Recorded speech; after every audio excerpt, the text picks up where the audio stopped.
Picture the aftermath. The ammunition ran out months ago. The steel is corroded. You're alone in a ghost town with empty hands and a sinking feeling in your gut.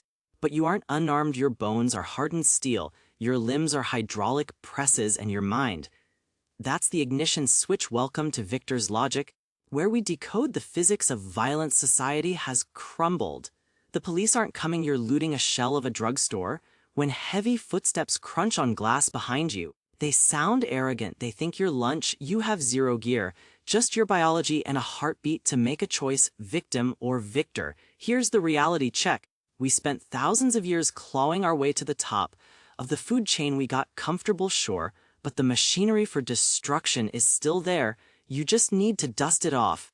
Let's break down the arithmetic of staying alive. Forget the cinema. There's no choreography, no hero music, just ugly physics, and the terrifying reality that the guy attacking you is likely bigger and definitely crueler. The good news: you are walking artillery. You've just forgotten the operating manual. Think of your skeleton as a chassis. 206 distinct density points. Your elbows are chisels.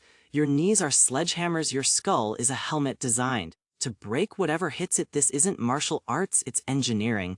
Your muscles act like tension coils. They hoard energy and detonate it. A strike isn't a limb movement, it's a shockwave starting at your heels, traveling up the spine and exploding out of your fist. We call that the kinetic chain. If a link snaps, you're just waving your arms, weld them together, and you hit like a freight train. Your brain acts as the radar. It computes trajectory and danger instantly, but fear shorts the circuit. To survive, you have to be the ice in the middle of the fire. Fairness is a luxury for people with safety nets. You are alone, so you target the system errors. The human architecture has flaws. Exposed wiring where bone gives way to jelly, where nerves are unprotected. Target the vision. Eyes are soft, wet, and defenseless. You aren't poking them. You are driving a thumb into the socket to force a hard reboot. The brain screams, the lights go out, and their predatory drive vanishes. That gives you a window to escape or end it. The airway, the windpipe, is just a hollow tube protected by flimsy rings. Crush it. If they can't oxygenate, they can't fight. And they certainly can't chase you. Use the hard ridge of your hand. Blades, not stones. The knees hinges only work in two directions. Kick through the side and you snap the hardware. Ligaments shred. Gravity takes over the groin. It's not just painful. It's a nervous system overload. The vagus nerve spikes. Pressure bottoms out, and they collapse. Do not hesitate. The base of the skull. This is the off button. A strike where the neck meets the head disconnects the motherboard. Use this only when there is no other way out. You aren't looking for a trophy. You are looking for a door. Now let's look at the biomechanics of impact here on Victor's Logic. Most untrained fighters shatter their hands on the first hit because they ignore geometry. Your hand is a puzzle of tiny brittle bones. If you connect with the outer knuckles, you snap the metacarpals. You've just disarmed yourself. You need to drive force. Through the index and middle knuckles, they line up perfectly with the radius and ulna bones in your arm. It creates a solid column of calcium. Think of a battering ram. If the beam is warped, the gate doesn't break, the beam does. Keep your wrist locked. If it buckles, the energy leaks into your own joint. Tuck the thumb outside inside and it snaps. Simple physics. Power starts at the pavement. Stance, wide knees loaded. You are a compressed spring. Drive off the rear foot. That energy spirals up the leg, cranks the hip, and whips the shoulder forward. The arm is just the vessel. The earth provides the fuel, and aim through the skull, not at the skin. You want to hit the air. 6 inches behind their head. That is penetration. That is stopping power. Exhale sharply on impact. It braces your internal organs and armors your ribs against the counter-attack, because in chaos you will get hit. Let's pivot to defense. Offense hurts them. Defense saves you when violence happens. The brain wants to freeze. It's a glitch in our programming. Cortisol floods the system, time warps, and you turn into a statue. You must overwrite that code move before you think. Rule 1 is range. If they can't touch you, they can't kill you. Hover at the edge of their reach. Force them to overcommit. When they lunge, they lose stability. That is your green light. Footwork is your primary shield. Muhammad Ali understood this.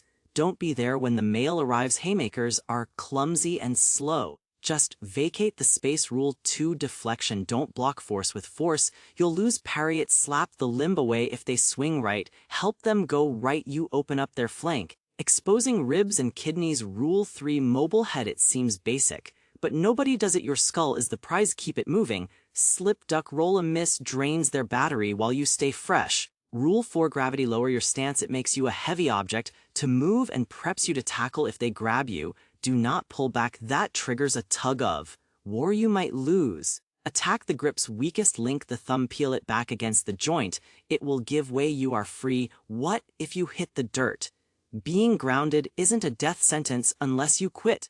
Imagine the worst. They are on top of you, heavier and bloodthirsty. Panic says you're done. Physics says otherwise. Your legs are the strongest. Hydraulic pistons. You own biologically. Your hips and glutes dwarf their biceps. Use that disparity. If they are between your legs, you dictate the pace. Clamp them down. Control the posture. When they rise up to strike, you execute a sweep. Trap a foot. Bridge your hips explosively toward the trapped side. They flip. Now you are the hammer. This is simple leverage. You turn your body into a ramp, and their weight works against them. But hear this clearly. You do not stay on the ground to grapple. You scramble up and sprint. The pavement is a graveyard. Get vertical. Scenario 2. The mount. They are sitting on your ribs. Don't bench press them. You will exhaust your fuel tank. Pin one of their arms to your chest. Trap the foot on the same side. Bridge hard. They lose their post and topple over you. Roll through. Now run. If they are behind you, sinking in a choke, you have seconds. Tuck the chin to shield the windpipe. Drag their arm down. To buy a millimeter of breath, rotate toward the elbow joint. To open a gap, then get primal bite. Claw. Gouge the eyes. There are no referees in the wasteland if you can't break the hold. Attack the soft tissue. Make the pain so blinding they forget to squeeze. But techniques are worthless if your operating system crashes. We need to talk about the chemistry of terror. Evolution wired you to flee, not to brawl. The sympathetic nervous system dumps a cocktail of stimulants into your blood. Your hands turn into useless claws. Your vision becomes a pinhole. Logic evaporates. This is the adrenaline tax. It helps you run, but it sabotages complex movement. You have to train until the movement is etched into your subcortex. Muscle memory bypasses the panic. You also need to control the engine. Breathing is the throttle. Use the box method. In for 4, hold for 4. Out for 4, hold for 4. It's the standard for special forces. For a reason, it signals the primal brain that you are safe. It lowers the RPMs so you can strategize. Train in the noise. Train in the dark. Inoculate yourself against the chaos. And finally, stop trying to be fearless. Fear is a constant. It's a passenger. Don't let it touch the steering wheel. Acknowledge the spike in your pulse, then use it. Fear makes you fast. It numbs pain. Stay cold even when the world is burning. So here is the bottom line on Victor's logic. When civilization collapses and the safety catches are off, you are not helpless. Your bones are bludgeons. Your joints are fulcrums. Your mind is the weapon system. You don't need a rusted pistol or a dull knife. You just need to recall your heritage. You are the apex predator, designed to adapt and built to endure. The world may be dead, but you are still breathing. Make sure it stays that way.